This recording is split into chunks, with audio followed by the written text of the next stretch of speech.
안녕하세요. 보상스쿨TV입니다. 저는 2007년부터 손해사정 업무를 시작을 해서 독립손해사정법인과 위탁손해사정법인에서 보상실무를 하였고, 지금은 독립손해사정회사를 운영하고 있는 현직 손해사정사입니다. 오늘은 저희 보상스쿨로 상담 문의를 주시는 분들께서 가장 많이 질문하시고 궁금해하시는 주제인 후유장애에 대해 말씀드리려 합니다. 오늘 영상을 시청하신다면 후유장애 진단 내용과 진행 방식을 이해하실 것이고, 나에게 발생한 후유장애가 과연 어느 정도의 손해배상액으로 계산되는지 정확하게 계산하실 수 있을 것입니다. 그럼 시작하겠습니다. 많은 분들이 헷갈려 하시는 부분에 대해 먼저 좀 정리를 하고 들어갈 게 있습니다. 후유장애란 질병이나 상해 등의 원인으로 인해 치료 후에도 호전 가능성이 없거나 증상이 고정되어 이전과 같은 노동력을 사용할 수 없는 상태를 말합니다. 그리고 이 후유장애라는 표현은 어느 한 가지의 장애를 논하는 것이 아니라 매우 광범위하게 쓰이는 아주 포괄적인 표현입니다. 민영보험 영역에서는 개인 상해보험에서의 AMA 방식의 후유장애도 후유장애이고요. 또는 여러분들이 교통사고로 인해 피해를 입었거나 다른 시설물에 의한 여러 사고를 당했을 경우에 배상 책임에서 배상을 받기 위해 맥브라이드로 장애를 평가하는 것도 후유장애라는 표현을 씁니다. 그리고 사회보험 영역을 보면요, 업무상 재해를 입은 경우에 평가하는 산재법상의 후유장애도 있고, 국민연금법상 장애연금 지급평가를 위한 후유장애, 장애인 복지법상 평가 기준인 후유장애까지 모두 후유장애라는 표현을 씁니다.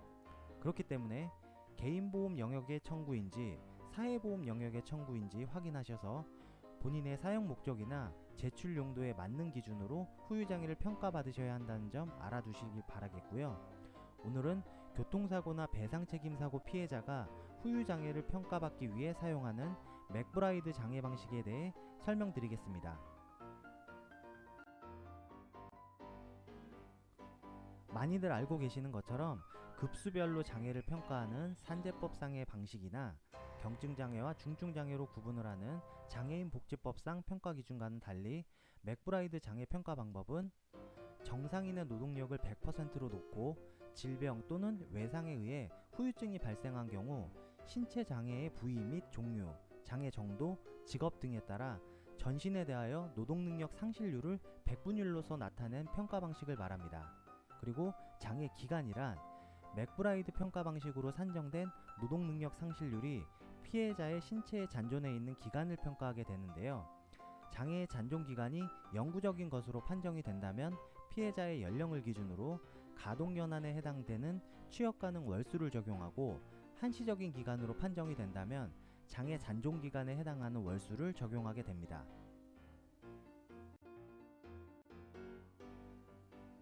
맥브라이드 후유장애 평가 항목은 신체 항목과 직업 항목, 그리고 연령 항목 세 가지를 보는데요. 첫 번째 신체 평가 항목은 장애 평가의 신체 부위와 장애의 종류별로 구분을 하고 장애의 종류별로 손상도에 대한 비율을 가감하여 적용합니다. 두 번째 직업 평가 항목은 종사 직업과 직종별로 280여 종의 개수를 만들어 놓고 해당되는 사례별로 적용을 하고 있습니다. 민사소송 등에서는 맥브라이드 직업평가 기준을 그대로 적용을 하고 있습니다만, 교통사고 실무상으로는 옥내 근로자와 옥외 근로자 2종으로 축소하여 사용하고 있습니다. 세 번째 장애평가 항목은요, 맥브라이드 장애 테이블은 30세 성인을 기준으로 작성되어 있기 때문에 이 항목에서도 사례별로 연령별 비율을 가감하여 적용을 하고 있습니다. 이번에는 맥브라이드 장애 테이블 중에서 교통사고나 배상책임사고, 근로재해 사고 등과 같은 외상사고로 인해 장애가 가장 많이 발생할 수 있는 각 신체 부위별 노동능력 상실률이 어떻게 정해져 있는지에 대해 살펴보겠습니다. 먼저 상지부를 보면요, 어깨에 해당하는 경관절은 18%이고 팔꿈치인 주관절은 13%, 손목인 왕관절도 13%를 적용하고 있고요. 손가락인 수지 관절의 경우에는 엄지부터 약지까지 종류와 관절 부위별로 3에서 10%를 적용을 하고 있습니다. 하지의 경우에는 골반에 해당하는 고관절이 12에서 13%이고 무릎인 슬관절은 10%, 발목인 족관절은 14%를 적용을 하고 있고요. 발가락인 족지관절의 경우에는 수지관절과 같이 구분을 하되 1에서 3%를 적용을 하고 있습니다. 특히 슬관절 장애 중 십자인대 파열의 경우에는요 29%를 적용을 하되 동요 범위가 10mm를 기준으로 하여 10mm 이하일 경우에는 2분의 1을 적용해 14.5%를 적용을 하고 10mm 이상일 경우에는 3분의 2를 적용을 해서 19.3%를 적용하고 있습니다. 척추체 장애인 경우에는 목 부위에 해당하는 경추는 27%이고 등과 허리인 흉 요부는 32%, 엉덩이는 29%를 적용을 하고 있습니다.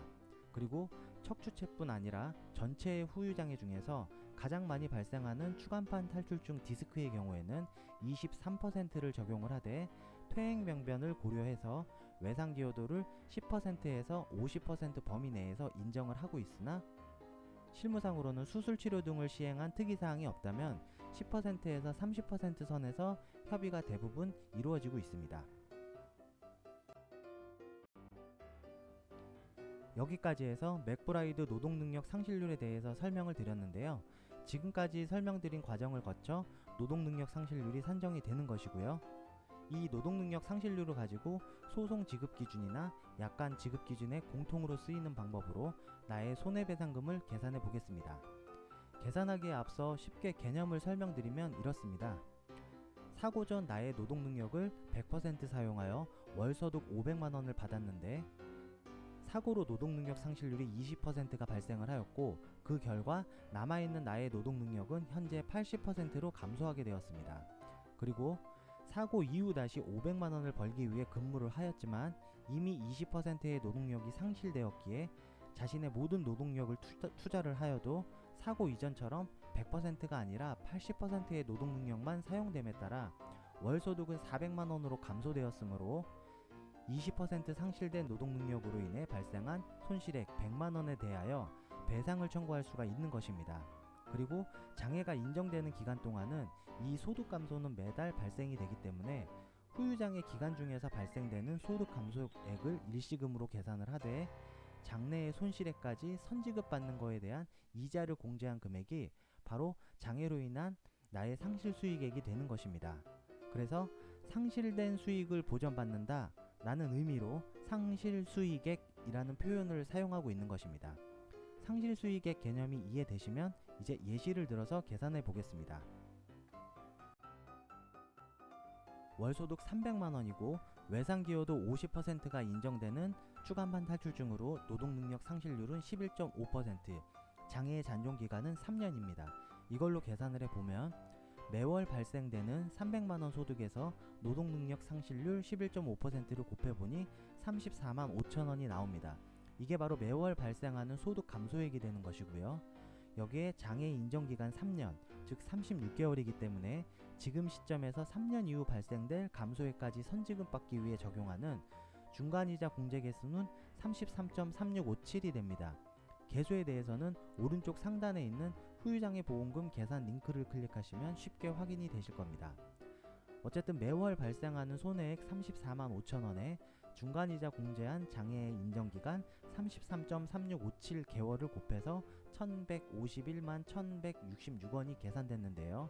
바로 이 금액이 나의 노동능력 상실로 인한 상실수익액이 되는 것입니다. 여기까지 해서 오늘은 후유장애 종류에 대해 알아보고 그중 교통사고와 배상책임사고 그리고 민사소송 진행에 사용되는 맥브라이드 장애 평가 기준에 대해 설명드렸는데요. 이 맥브라이드 장애를 사용하는 교통사고나 배상책임 사건을 위임받아 업무를 진행하다 보면 실무적으로 노동능력 상실률에 대해서는 보험사와 그렇게까지 큰 이견은 없습니다만 신체감정 의사의 주관성이 개입될 수 있는 장애 인정기간에 대해서는 거의 대부분 강도 높은 분쟁 과정을 거치게 됩니다. 장애의 인정기간에 따라서 배상액이나 혹은 보험금이 적게는 몇백만원, 많게는 몇천만원이 달라질 정도로 큰 영향을 미치는 요소이기 때문인데요. 그렇기 때문에 장애가 예상되는 인적 피해가 발생을 하였다면 보험회사나 가해자로부터 실제 피해보다 축소가 되거나 잘못된 장애 진단으로 손해보지 않도록 반드시 전문가나 저희 보상스쿨을 통해 상담을 받아보셔야 한다는 점 말씀을 드리겠습니다. 그리고 영상 내용 중 질문사항이나 보상상담 신청하시는 방법은 저희 댓글창에 상담 신청 양식을 이용해 클릭해 보내주시면 내용 확인 후 연락드리도록 하겠습니다. 이번 영상에서 전해드리는 정보가 여러분의 정확하고 공정한 손해액 산정에 꼭 도움이 되었으면 좋겠습니다. 그럼 영상 시청해 주셔서 감사드립니다. 좋은 하루 되십시오.